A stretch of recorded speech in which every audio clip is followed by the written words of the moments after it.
Vedare tinokuchingamidzai zvekare kune chimwe chirongwa pano paZim Facebook Secrets and Confessions. Tadzoka zvekare nemamwe messages. Regedzai tibva tapinda messages edu atadzoka takakubatirai. Message edu ekutanga yakamira sekudai so. Hanzi makadi zvenyu mukomanashi. Ndinokumbirawo kuti munge muchindiposterawo nyaya yangu makavikawo chitupa changu. Yangu confession yakamira sekudai so. Inini ndiri murume ane makore 46 ekuberekwa. Ndikudawo kutaurawo iyowo nyaya yakaitika kwandiri. Handizivi kuti mungaiti confession here kana kuti but zvakaitika mukomanashi ndezvekudai so. Inini ndainge ndichishanda ndichigara kuno kuJoni, then mudzimai wangu ainge agere zvake kuBulawayo nevana. So mukoma zvakazoitika ndezvekuti pane pandakazombodzokera kumusha. Ndakati ndadzokera kumusha ndakazoti ndaenda zvangu kunonwa doro rangu, ndipo pandakabva ndazongokechana nerimwewo hure iri ndakati ndarikecha ndikabva ndazoona kuti munin'ina waro ainge akanakisisa chaizvo. Ndokubva ndazotanga kutaura nemunin'ina wacho usiku ihwohwo mushure mekunge tapedza hedu kuita mabasa edu erima. Inini nemunin'ina wacho takabva tazowirirana ndokubva tazochinjana phone numbers. Pandakazouya kuno kuJoni ndainge ndava kutoita sekunge munhu ainge atova nebarika. Ndaiti mari uko mari kumudzimai wangu, mari kune girlfriend iya yamunin'ina wehure riya randainge ndakambokecha.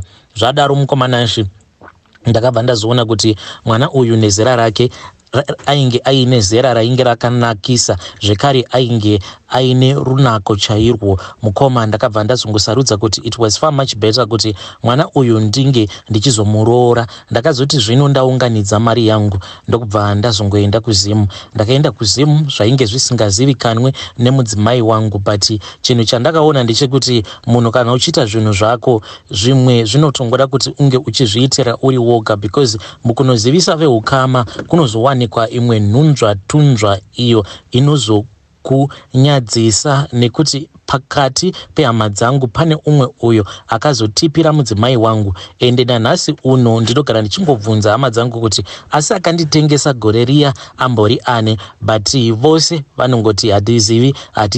Nyaya iyi yainge ichingozivikanwa nehama dzangu, ndidzo dzandainge ndakaronga nadzo. Ende muone ndainge ndakanyepera hama dzangu kuti inini nemudzimai hatisi kuwirirana, saka ndainge ndafunga kuti ndinge ndichiita barika. Izvo kwani ndainge ndiri munhu ainge anyengerwa nerunako revana vakanaka, vana vekuBulawayo. Mukoma ndikabva ndazvikudza kuti it was far much better kuti ndinge ndichizvotorera mudzimai wechinumber 2. Mudzimai wangu amenowo kuti akazozviziviswa nani. Zvakazoitika mukoma ndezvekuti ndakati ndaenda kumusha handina kusvikira kumba kwangu direct, ndakasvikira kumba kwamukoma.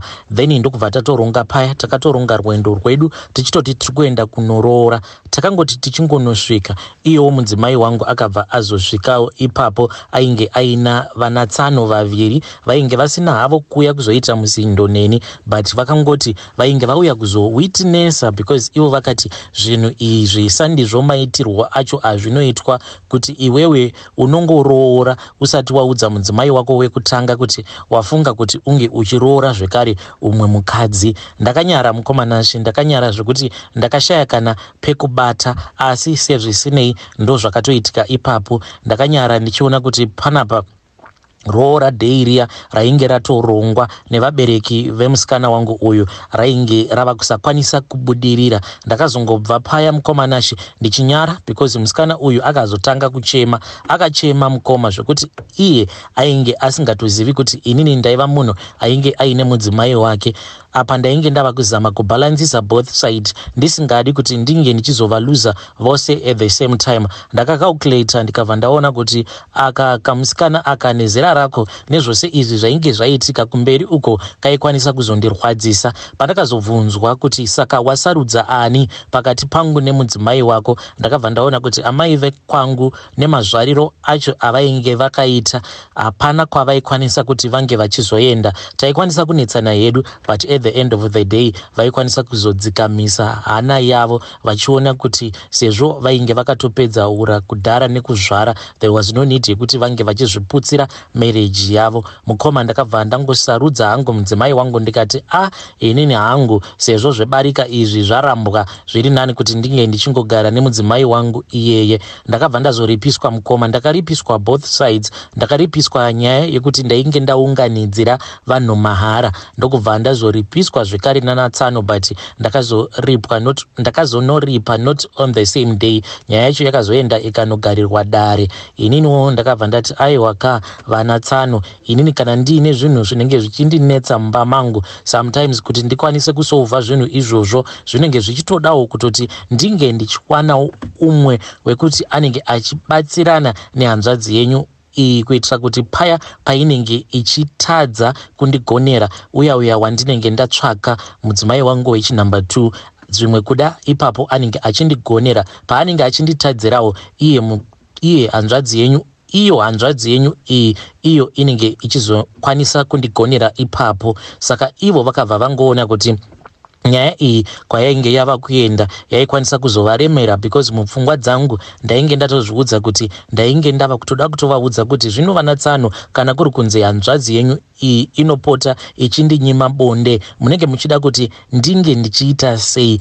pakadaro. Saka ivo vakabva vangoti zvakanaka hako mukwasha, but tikuda kuti tinge tichikuripisa nekuti wakatinyadzisa. Saka ndiyo mari yandakazobhadhara iyoyo zvekare nekuzoripa mari yesori iyo yandakazoita kumudzimai wangu. But zvinhu izvi hazvo mudzimai wangu zvakamurwadza zvekuti akatomboita nguva yekuti akapera nekuonda. Kubvawo ipapo mukoma ndakabva ndazongozviudza kuti munhu paunenge uri ndipo panofanira kuti pange pachizova nemudzimai wako. Zvekare musanyanya kutemba nehama, because dzimwe nguva hama dzinotoruma dzichifuridzira dzichitoziva kuti kana dzikakuudza chakati dzinobva dzatoenda dzichitonoudza angava ari murume wako kana kuti mukadzi wako kuti uri kurongerwa zvakati. Ndakazama kuroora in secret, but ndikabva ndazoexposewa musi wacho iwoyo. Vedare ndo message iyo yandakatumidzirwa ichibva kuna mukoma vedu. Hanzi ndakambozama kuroora in secret, but zvikabva zvazobuda pachena. Kana kuri kunzi unenge wakambotsikisawo madhiri iwawo, please feel free to come to my inbox, then you tell me your own story. Rekedzai tibva taenda panyaya yedu inotevera. Nyaya yedu inotevera yakamira sekudai so. Hanzi makadi zvenyu mukoma nashe, ndinokumbirawo kuti munge muchindiposterawo nyaya yangu. Handizivi kuti panguva iyoyo apo pandainge ndiri form 3 ndakambobatwa here nedhimoni rekuba, kana kuti yainge ingoriwo misikanzwa inoitwa nevana vose vadiki. Zvakaitika mukoma nashe, ndainge ndiina vamwe memu vedu ava ndo vainge vachitidzidzisa imwe subject, vaitidzidzisa geography, but sometimes vaiti kana teacher veEnglish pavanenge vasipo ndivo vaibva vauya zvekare voita step in votidzidzisa zvekare English. Saka memu vedu ava vaipfeka magogorosi, munoona maglazi aya ekudhara ainge ari mahombe ndivo ainge achipfekewa namemu vedu ivavo. Zvino zvakazoitika nerimwe zuva memu ava takavasiya vakagara zvavo muclassroom vachimaka mabooks, isusu ndokubva tabuda zvedu. At that time ndipo paya nguva iya yekuti kwainge kuchitika zvepolitics. Saka nguva zhinji vanhu vainge vachingoita zvemastrike. Saka kungoenda kuchikoro taingoendererawo kuchikoro zvedu, because maticha vainge vari pago slow. Zvakazoitika mukoma nashe ndezvekuti inini ndakati ndichidzokera kuclassroom pane zvandainge ndichida hangu kuclassroom ikoko. Ndainge ndafambira kuti ndinge ndichiba machoko, because taitambisa zvedu machoko tichinyora jurawo rechikoro nemachoko. Saka ainge apera. Inini ndakabva ndangobva pane vamwe vangu ndokubva ndaenda kuclassroom. Ndakati ndichinopinda mukorido iro rainge riine maclassroom edu, ndipo pandakabva ndaona mem vachibudawo muclassroom medu vachitovhara door. Ndokubva ndahwanda, ndakangomhanya ndokubva ndanopinda mutoilet, ndikabva ndamirira kuti vange vachienda kustaff room. Ndakabva ndanzwa tumagoko twavo tuchiti ko ko vachidarika nepatoilet. Ndakavadongorera mukomanashi kudzamara vazonopinda kustaff room. Ndikabva ndaba machokes aya ndakati ndichinobuda muclassroom mukoma ndokubva ndacheuka ndikabva ndaona kuti padesk ravo memo apa painge paine kachikwama kainge karipo zvekare nemaglasi. Saka ndakaenda ndikabva ndanovhura kawallet. Munoona tumawallet tuya twevanhukadzi. Ndakati ndakakavhura kudaro ndikabva ndaona kuti mainge muine mari yainge irimo. Mukoma ndakabva ndatora mari iya. Ndakati ndichida kunobuda muklasi ndikati but kana ndikasiya zvinhu zvose izvi sometimes ndinokwanisa kuzotracewa. Ndokubva ndangoti it is far much better kuti ndingoba zvose. Mukoma ndakabva ndaba magogorosi aya amemu zvekare nechikwama chavo. Ndokubva ndaenda ndikabva ndanorasa magogorosi aya kuzvikomo nekuti pachikoro pedu kwainge kuine chimwe chisection kwekuti kwainge kuine kasango mbichana ndiko kwandakabva ndanorasa zvinhu zviya. Ndokubva ndabuda ndakaita zvekunojamba jirawo ndikabva ndazotenderera manje ndichidzoka muma-premises echikoro again. Ndokubva ndangototanga pindana nedzangu ndichingotambawo nemamwewo maclassmates angu because at that time vana vainge vangori free. Vamwe ndo vainge vakagara zvavo kunze kwechikoro, vamwe ndo vainge varimo muma-premises echikoro. Saka hapana kana akambogara aridha munyati. Zvadaro mukomanashi ndipo patakabva tazodaniwa paassembly. Takati tadanwa paassembly paya ndokubva ivo memo vatanga kutaura kuti vainge vabirwa mari chikwama chavo zvekare nemagogorosi avo. Inini mukoma ndakangoramba ndakati zii mari iya ndainge ndakasiya ndakaiviga musango. Ndakangotsvaka rimwe rainge rakaita dombo so ndokubva isa dombo riya pamusoro pemari. Takazoti chikoro manje nguva dzedu dzekuti tinge tichidzokera kumba dzakwana ndipo pandakabva ndazodzokera nekuchisango kuya ndikabva ndanovhura dombo riya ndikabva ndawana paine mari iya. Asi ndakangoti ndichingonoisa mari iyoyo muhomwe ndakabva ndazoonekwa nemamwe marasta. Painge paine mamwe marasta awo ainge achisvuta mbanje dzavo. Saka vakabva vandibvunza kuti koiwo mfana uri kuitei. Ndikabva ndati hapana hangu zvandiri kuita madzikoma angu. Vakabva vati uya kuno. Ndokubva ndazokwidza chikomo chiya just a little bit ndikasvika paya pavainge vari. Marasta ava vainge vaine chechi yavo yavainge vainayo muchikomo imomo umo mavaita zvekusvutira mbanje dzavo. Vakabva vazondisecha ndokubva vazondiona ndiine mari iyaya. Vakandibvunza kuti ko mari iyi waiwana kupi? Ndikabva ndati ndatumwa naamai vangu kuti ndinge ndichizobhadhara school fees. Asi mukomanashi dzose idzi dzainge dziri nhema. Marasta aya vakazogumisidzira vanditorera mari iya. Ndakachema mukomanashi because vainge vanditorera mari yose. Pamari iyo yandakabira mem hapana kana cent randakamboshandisa because marasta iwayo vakabva vanditorera kamari kangu kose. Ndiyowo confession yangu. Handizivi kuti ndainge ndabatwa nemweya werima here kana kutongoti istage yekutongoti mwana wose anenge achikura anokwanisa kutongodarika napo pastage ipapo. Inini mukomanashi zvinhu izvi zvinotondi affecta pakutoti kana vana vangu ndinotovatraina kuti handidi kuvapa mari because ndinotya kuti zvimwe kuda ndikavajaidza kuvapa mari sometimes vanokwanisa kuzongoitawo izvo zvandakaita zvekubira mari. Lucky enough inini handina kubatwa. Please post for me. Kana mukapostawo nyaya yangu ndichange ndichizotevererawo mucomment section. Notify me mukomanashi. Hey vedare ndo message iyo yandakatumidzirwa ichibva kuna mukoma vedu. Zvakangooma hazvo vedu we. Please ngatizamei kutaura navo mucomment section. Hanzi ndakabira ndakavabira mari zvekare nemagogorosi avo ndikabva ndanozviviga but mari ndakabva ndazotorerwa mari iyaya nemamwe marasta avo ainge achiita zvekusvuta mbanje dzavo vari muchikomo. Hey, pakaipa. Rekedzai tibva taenda panyaya yedu inotevera. Nyaya yedu inotevera yakamira sekudai so. Hanzi makadi zvenyu mukomanashi ndinokumbirawo kuti munge muchindipostera nyaya yangu makavigawo chitupa changu. Inini ndakanzwawo imwe confession yeumwe mukadzi uyo akati iye akamboitawo zvechihure ndokubva azohura nevamwe baba vakauya kuzotenga madomasi kupurazi kwavo ndokubva azobatwa Chibharo nevarume vakawanda. Ininiwo mukoma ndinoda kutestifya kuti neniwo ndakambosangana nazvo situation iyoyo ndakasangana nayo, and I understand kuti zvinhu izvi zvakaitika kwandiri zvinokwanisa kutoitikawo kune vamwe vanhu vakasiyana siyana vanoshandawo basa iro riri randinoshanda, because inini ndinoshandawo muindustry yatinoita zvekutengesa miviri yedu. Zvakaitika kwandiri mukomanashi ndezvekudai, so ndakainvitiwa kune imwe pati. Ndakati ndasvika kupati kuya ndokubva ndaona kuti kupati uku ndainge ndiri ndega, ende ndinototya kutoti ndinge ndichitaura kuti ndakainvitwa kupi. Saka murume uyu ndakasangana naye paTelegram, kune rimwe group ririko ikoko kuTelegram ndopandakasangana naye. Saka takabva tazotanga kutaura kuinbox. Takati tichitaura kuinbox kuya ndokubva azondibvunza kuti ndainge ndichikechesa nemari, ndokubva ndazomuudza maprices angu ose. Akabva ati iye ainge achida kuti tinge tichimboita match for the whole night. Saka akazoti andipa mari yebhazi ndokubva ndazotravela ndichibva kwandinogara, but it is in the same province. Ndokubva ndaenda kumba kwake. Aiwa, match yakarohwa mukomanashi, tikabva tatobhadharana mune zvakanaka paya. Aiti pose paanenge achida match ndaitongoziva kuti munhu ndinoenda ndonomupa zvinhu zvake, iye ondipawo kamari kangu. Saka I was so used to this guy, but chandainge ndisingazivi ndechekuti murume uyu nemafriends ake ivo zvavanotongoita ndizvozvo zvekuti vanoti kana vakabata mukadzi vanenge vachida kuti mukadzi iyeye vange vachirara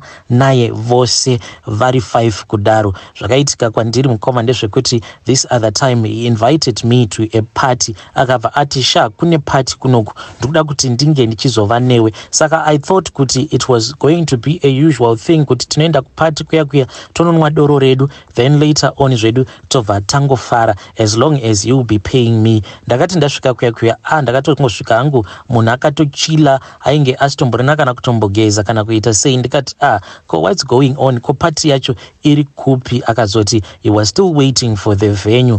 Mukoma ndakazoti ndaudzwa venue riya ndakatoshamisika kuti venue racho rainge riri ku guest house. This was apa tainge tatopinda pa premises e guest house. Takati tasvika pa guest house paya ndikamubvunza kuti uku kwatiri kuenda kupi? Iye akabva azoti tadecide kuti tinge tichingoheva an indoor party. Ini alright, paribo. Semunhu wekuti izvi zvekutengesa muviri unenge uchimbosangana nemasituation akasiyana, unenge wangova used to different setups. Saka ndakangoti indoor party iri bo futi, as long as doro riripo aiwa iri bo. Ndakabva takazoti tichinopinda murumu muya umo ainge akabhuka iye neshamwari dzake, ndokubva ndazoona kuti mainge muine vamwe varume 4 avo vainge varimo. Mukoma takabva tatanga zvedu kunwa doro. Ndakamubvunza kuti what was going on, kasi ndaifanira kuti ndinge ndichizova offer maservices here. Ndikamuudza kuti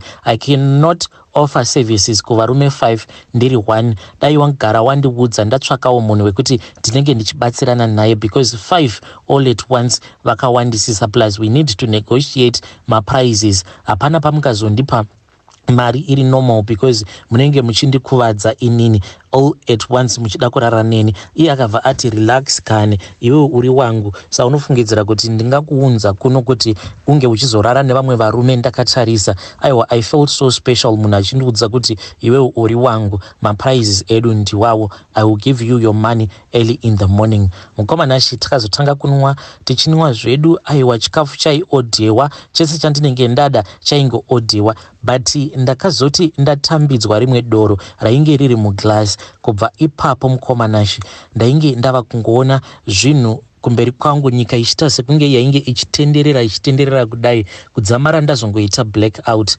Varume vaya vakandiita party mukomanashi usiku hwose vachirara neni, ndokubva vanditora mavideos. Vakanditora mavideos varume ava, then mangwana acho makuseni kungwara kwaakazoita manje, iye ndisati ndakwanisa kumuka akabva anditora ndokubva azoenda neni kumba kwake, zvekuti pandakazongomuka ndakatongomuka zvangu ndichongori munhu ainge atongori mumba memufesi wake. Then later on after tapedza kuita another round ndokubva ndazogeza ndikabva ndati inini ndava kudzokera kumba kwangu.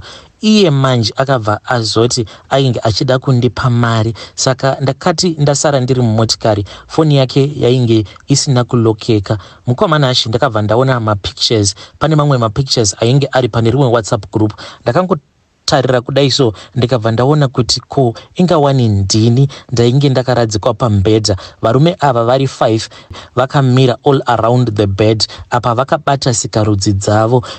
Mapictures awa mukoma, mafaces angu mapictures awa face yangu yainge isingakwanisi kuonekwa, but ndo zvavanoita varume ava. Ivo vanoti kana vakakecha kana kuri kunzi vakasangana nemukadzi wavanenge vasangana naye ndo zvavanomuita, vanobva vamushandisira madrugs then vobva vamutora mapictures, dzimwe nguva nemavideos aya vanobva vazomatengesa pasocial media. Iye akazoti achidzoka ndikamubvunza kuti ko how come wakanditora mapictures nevamwe vako inini ndisina kupfeka, mese musina kupfeka, makaiti ineni plus kuneta kwandakaita zvinorakidza kuti pane zvakaitika pandiri.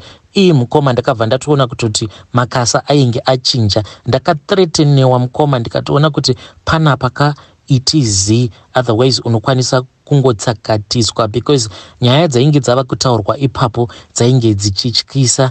Kuzobva ipapo achizonondisiya mutauni, munhu uyu mukomanashi achingondithreatena kuzosvika ndichizoenda hangu kumba ndikabva ndadeleta mafone numbers ake. Ndakabva ndabuda mumagroups mukoma because ndakaona kuti sometimes ndinokwanisa kuzongoramba ndichingorondewa naye muchinda uyu nekuda kwemathreats ake awo ainge achindiita each and every day. Ndinongonamata kuti dai mapictures awa vakasamaseculata pamasocial media, ende ndinonamata kuti kana kuri kunzi vakamaseculata as long as vasingabuditsi face yangu zviri nani hazvo mukoma, zviri nani kuti vanhu vangoona body yangu but vasingaoni face yangu. Papicture iroro randakaona rakakandwa mune rimwe group rainge rakatonzi sex group.